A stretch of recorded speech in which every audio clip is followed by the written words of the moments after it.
이번 고난주간 기도회에서는 예수님 만나서 변화된 사람들이라는 주제로 이제 은혜를 나누고 있습니다. 오늘은 도마에 대해서 이제 묵상하려고 하는데요. 사실 말씀드린 것처럼 오늘은 성금요일이라 오늘만큼은 주님의 십자가에 대해서 묵상해야 되지 않을까 하는 생각도 있었습니다. 그런데 오늘 본문 27절 말씀을 보고 제가 깨달은 바가 있습니다. 27절 이렇게 말씀하죠. 같이 읽어볼까요? 믿음 없는 자가 되지 말고 믿는 자가 되라. 주님을 온전히 믿지 못하는 도마를 찾아가셔서 주님께서 믿음 없는 자가 되지 말고 믿음 있는 자가 되라, 그렇게 말씀하셨습니다. 여러분, 그렇습니다. 주님께서 우리를 위해 고난당하신 이유는 우리로 하여금 주님을 믿게 하기 위해서입니다. 믿어서 구원을 받게 하기 위해서입니다. 그러면 우리가 믿음 있는 자가 되는 것이야말로 주님의 고난을 헛되지 않게 하는 겁니다. 여러분, 믿음 있는 자가 되시기 바랍니다. 믿음이 있는 분들은 믿음이 더 좋아지게 되기를 주의 이름으로 축복합니다. 그래서 주님께서 십자가 지고 죽으신 것이 헛되지 않는 여러분 삶을 살게 되기를 주의 이름으로 간절히 여러분 축원합니다. 오늘 말씀 보면 이를 위해 주님은 우리를 계속 찾아오십니다. 오늘 본문을 보면 제자들에게 주님이 처음 부활하셔서 나타나셔서 그때에 도마는 그 자리에 없었습니다. 제자들이 우리가 살아나신 주님을 보았다고 말을 했지만은 도마는 그 말을 믿지 않았어요. 도마 의심이 많았습니다. 내가 주님의 손 못 잡고 있는 손을 보고 그 허리에 있는 찔린 창을 내가 만져보지 않으면은 난 믿을 수 없다, 그렇게 도마가 말했습니다. 그리고 8일 뒤에 주님은 그 집을 다시 방문하셨어요. 거기 달라진 건 하나, 도마가 거기 있었다는 거예요. 그전에 없었고, 그리고 주님 도마를 만나주셨고 도마에게 믿음 있는 자가 되라, 그렇게 말씀하셨습니다. 결국 주님이 그 집을 다시 찾아온 이유 하나입니다. 도마 한 사람을 위해서입니다. 도마 한 사람을 믿음 있는 사람으로 세우기 위해서 주님은 그 집을 다시 찾아오신 겁니다. 이것이 어려운 일입니다. 주님은 우리가 온전히 믿는 자가 되게 하기 위해서 우리를 계속 찾아오십니다. 이것이 얼마나 힘든 일인가 하는 것은 전도를 해본 사람들, 신앙적으로 낭망한 사람들을 신방하고 찾아가 본 사람들은 압니다. 반응이 안 좋습니다. 냉대를 받기가 십상입니다. 어떤 때는 문도 열어주지 않고 전화도 받지 않습니다. 찾아간 사람은 마음의 상처를 받게 되죠. 우리가 그렇게 했을 때 주님의 마음은 어떠셨을까요? 그럼에도 불구하고 주님은 믿음 없는 우리를, 믿음 약한 우리를 계속 찾아오고 또 찾아오십니다. 우리가 이 아침에 나와 이렇게 하나님 앞에 예배하는데 또 영상으로 말씀 보는 분도 계시겠죠. 이만큼이라도 믿음을 가지게 된 것은 우리가 잘나서가 아니라 계속 우리를 믿음 있는 자가 되게 하려고 찾아오시고 또 찾아오신 주님의 은혜인 줄로 믿습니다.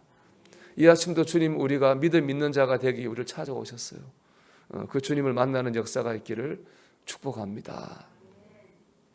두 번째, 고난의 자국을 볼 때 믿게 됩니다. 언제 도마가 살아나신 주님 믿게 됐습니까? 손에 못자국 난 주님의 모습, 허리에 창 찔린 주님의 모습, 그 주님이 가진 그 모습 봤을 때 믿었습니다. 그 다음 뭡니까? 못자국, 찬자국 다 뭐예요? 주님께서 고난을 받으신 흔적입니다. 즉 고난의 흔적을 보고 도마는 주님을 믿게 됐습니다. 왜냐하면 그 고난의 흔적은 우리를 위한 희생의 흔적이기 때문에 그렇습니다. 우리를 희생하느라고 받은 흔적이시잖아요. 또 고난의 흔적은 고통을 하나님께서 주신 힘으로 고통을 이겨낸 승리의 흔적이기 때문입니다. 그래서 도마는 그 고난의 흔적을 보고 주님을 믿게 됐어요. 여러분, 도마가 그랬던 것처럼 주님 손에 난 못자국을 바라보시고 주님 허리에 있는 창자국을 보시기 바랍니다. 그 고난의 흔적은 그렇게 되기까지 주님 우리를 사랑하셨습니다. 그 어려움과 고난을 주님은 하나님 아버지 주신 힘으로 이기셨습니다. 우리도 그렇게 될 줄로 믿습니다. 우리가 복음을 전할 수 있는 방법도요, 고난의 흔적입니다. 우리가 잘 먹고 잘 살고 잘 돼서 복음을 전할 걸로 생각하지만 사실은 그렇지 않습니다. 크고 작은 인생의 어려움 가운데서 흔들리지 아니하고 그래도 하나님 믿고 의지하는 가운데 그 어려움을 이기는 모습이 십자가의 능력을 전하게 합니다. 하나님 말씀대로 살려고 노력하고 믿음으로 살려고 노력하는 그 모습 때문에 복음이 전해집니다. 가정에서 교회에서 하나님의 덕을 세우기 위해서 인내하고 참고 나를 죽이는 그 모습으로 말미암아 십자가의 사랑이 전해집니다. 여러분 안에는 이런 거룩한 은혜의 흔적이 있습니까? 우리 안에 이 흔적이 있을 때 우리는 가족에게 다른 사람에게 십자가의 사랑을 전할 수 있습니다. 우리가 주님 못 박힌 주님의 십자가 고난에 합당한 삶이라고 하는 건 뭡니까? 바로 우리 안에 이런 거룩한 은혜의 흔적을 만들어가는 삶입니다. 여러분 우리가 오늘 하루만이라도 결심했으면 좋겠어요. 오늘은 십자가에 주님 나를 죽으신 날이니까 오늘 하루만이라도 내가 주님을 위한 이 고난의 흔적을 내 마음과 몸속에 뚜렷이 만들어 가야 되겠다. 이 결심을 하고 이 하루를 시작하게 되기를 주 이름으로 간절히 축원합니다. 마지막으로 주님의 말씀을 믿어야 됩니다. 여러분 두 개의 그림을 보겠는데요. 제가 보기 왼쪽이죠. 그림. 여러분 오른쪽이 왼쪽이겠죠. 보면은 저 손 만지는 저건 카라바조라는 사람이 그린 의심하는 도마라는 그림이고 오른쪽에 예수님이 이렇게 있는 그림은 렘브란트가 그린 도마의 의심이라는 그런 그림이에요. 두 그림은 다 이 성경 오늘 말씀을 통해 그린 그림인데 달라요. 여러분 보이죠? 뭐가 다릅니까? 이 카라바조가 그린 의심하는 도마가 이렇게 주님 창자옥에 손을 넣고 있죠.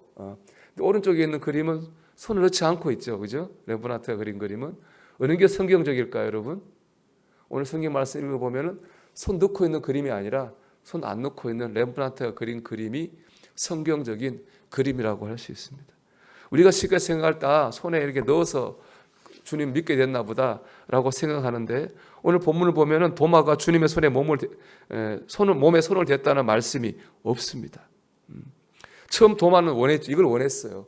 뭔가 손으로 만지고 그런 걸 도마 원했습니다. 그런데 주님께서 오셔서 너 믿음 있는 자가 되라. 그 말씀을 하자마자 도마 엎드러졌어요. 하나님 나의 주 나의 하나님이십니다. 결국에 도마가 믿게 된 건 뭘 통해 믿었습니까? 살아계신 주님의 말씀을 통해서 믿게 되었습니다. 29절 주님 분명히 말씀하십니다. 결론적인 말씀이죠.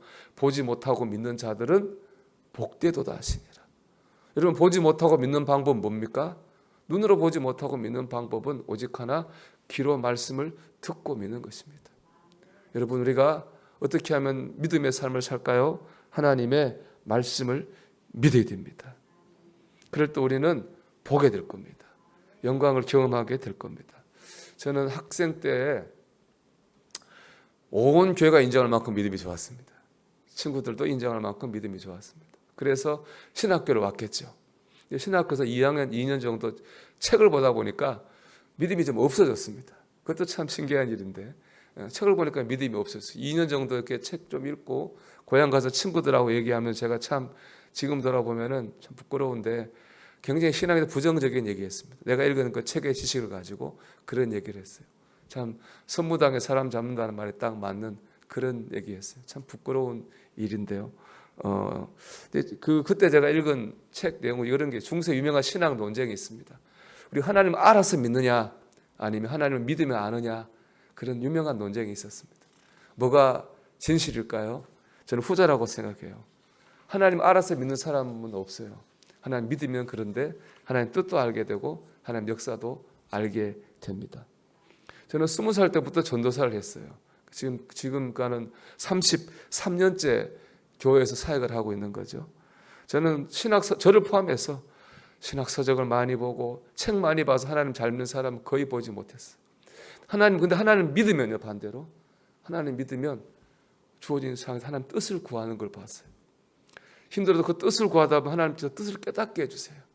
그리고 결국에는 그 하나님의 뜻이 이루어지는 것을 보았습니다. 마음의 평안을 얻기도 하고 실제적으로 삶의 문제가 해결받기도 하고 어떤 사람은 큰 병이 낫기도 하고 또 어떤 사람은 모든 사람에게 감동을 주는 그런 삶을 살기도 했습니다. 그들은 다 하나님을 먼저 믿으려고 하는 사람들이에요. 중요한 건 순서입니다. 일이 먼저 일어나고 믿은 것이 아닙니다. 믿었더니 알게 되고 한 믿음의 역사가 일어나게 됐습니다. 요한복음 11장 40절 주님 말씀하셨어요. 내가 믿으면 하나님의 영광을 보리라. 이렇게 말씀했습니다. 여러분, 주님을 믿으십시오. 주님의 말씀을 믿으십시오. 그러면 주님의 영광을 보게 될 것입니다. 믿음이 부족한가요? 믿음을 달라고 기도하십시오. 사도들은 주님께 주여 우리에게 믿음을 더하여 기도하지 않았습니까?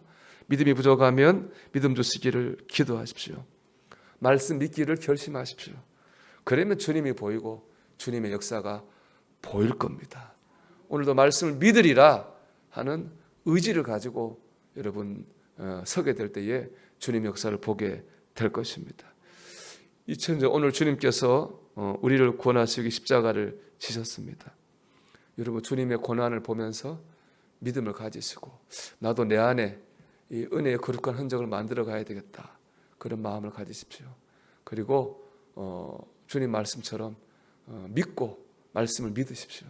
그래서 믿음 있는 자가 되어서 주님의 십자가 고난이 헛되지 않고 보람있게 하는 이 십자가 사랑의 전달자들이 다 되시기를 주의 이름으로 축원합니다.